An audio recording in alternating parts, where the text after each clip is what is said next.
Greetings. This is the man who claims to be Charles Darwin, pretends to be Charles Darwin. I hope you don't really think that I actually am Charles Darwin. I do not live in a mansion called Down House on the outskirts of London. Instead, I live in an upper middle class house in the United States. And I'm here to talk to you about gratitude. You see, I have gratitude for the fact that I'm able to live in a house like this. Most people who have ever lived have suffered privations that I can scarcely imagine. Most people alive in the world today do not have a house like this, or a house, maybe not even an apartment. So I have gratitude for the things that I have. And how do I show that gratitude? Well, one of the ways that I show that gratitude is by taking care of the house that I live in.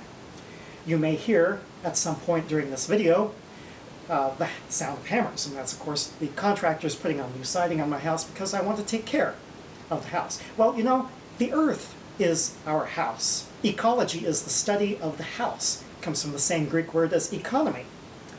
And so we need to take care of the earth that we live on, just like we need to take care of the houses that we live in. That makes sense to me. It probably makes sense to you.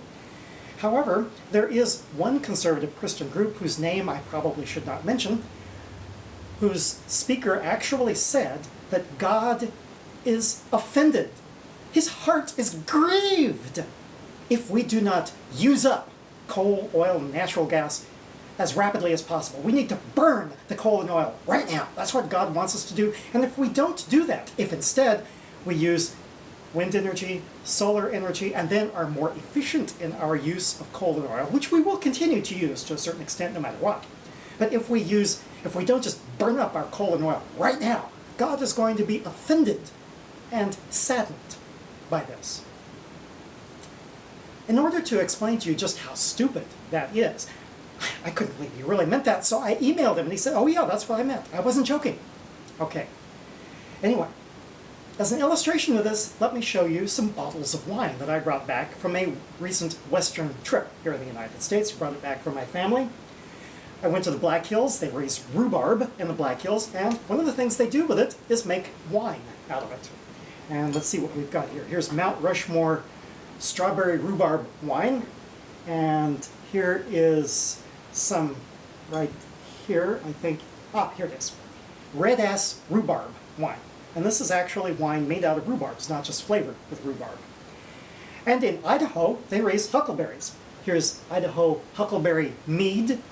And then here's some huckleberry wine from Idaho.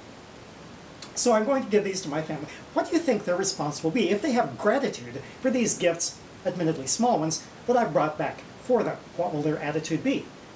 Well, if their attitude was the same as what that conservative Christian organization says we should do with coal and oil, then they would say, oh, look at this wine. Let's drink it all at once. Let's puke all over the floor, and then let's break the bottle on the floor, and then we can use the broken bottle to slash people with. Does that sound like gratitude to you? Well, it doesn't sound like it to me. It's nearly inconceivable to me that they would have such an approach. Instead, they're going to drink it slowly and appreciate it and say, this is really nice. And that's what we should do with natural resources in the house that we live in called Earth. That we should use them carefully, use them efficiently, use them with gratitude. We're obviously going to continue to use those resources, but we should use them, and especially since conservative Christians consider those to be gifts from God, you would think that we should use them carefully rather than flagrantly. This is the man who claims to be Charles Darwin. Tally ho, and amen.